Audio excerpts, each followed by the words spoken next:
إنا نحن نزلنا الذكر وإنا له لحافظون.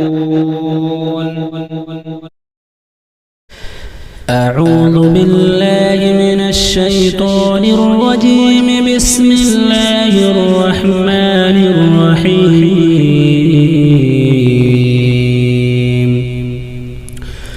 الحاقة ما الحاقة وما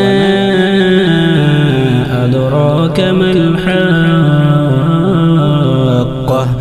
كذبت ثمود وعاد بالقارعة فأما ثمود فأهلكوا بالطاغية وأما عاد فأهلكوا بريح صرصر عاتية سخرها عليهم 7 ليال و8 أيام حسوما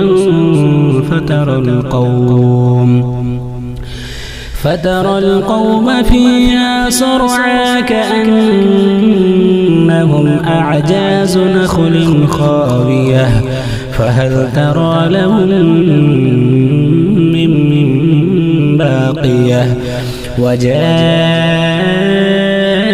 فرعون ومن قبله والمؤتفكات بالخاطئة فعصوا رسول ربهم فأخذهم أخذة رابية. إنا لما طغى الماء حملناكم في الجارية لنجعلها لكم تذكرة وتعيها أذن واعية. فإذا نفخ في الصور نفخة واحدة وحملت الأرض والجبال فدكتا دكة واحدة فيومئذ وقعت الواقعة وانشقت السماء فهي يومئذ واهية والملك على أرجائها ويحمل عرش ربك فوقهم يومئذ 8.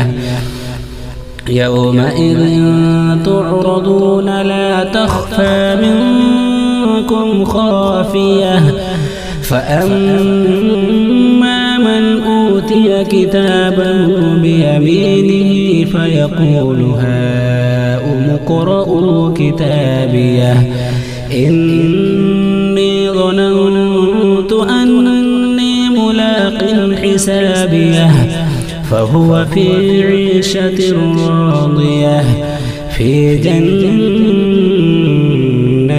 عالية قطوفها دانية كلوا واشربوا هنيئا بما أسلفتم في الأيام الخالية. وأما من أوتي كتابه بشماله فيقول يا ليتني لم أوت كتابيه ولم أدر ما حسابيه يا ليتها كانت القاضية ما أغنى عني ماليه هلك عني سلطانيه خذوه فغلوه ثم الجحيم صلوه ثم في سلسلة ذرعها 70 ذراعا فاسلكوه إنه كان لا يؤمن بالله العظيم ولا يحض على طعام المسكين فليس له اليوم هاهنا حميم ولا طعام إلا من غسلين يأكله إلا الخاطئون فلا أقسم بما تبصرون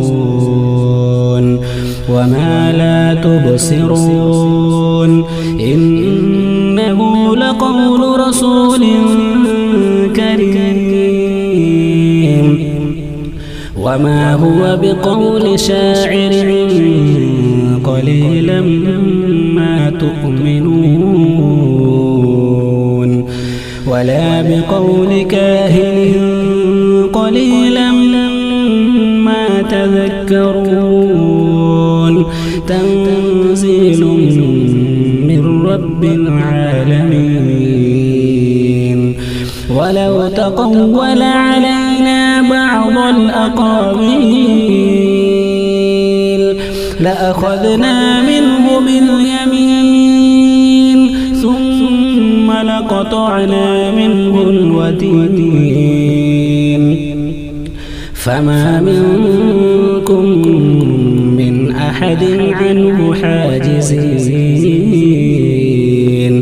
وإنه لتذكرة للمتقين وإنا لنعلم أن منكم مكذبين وإنه لحسرة على الكافرين وإنه لحق اليقين فسبح باسم ربك العظيم.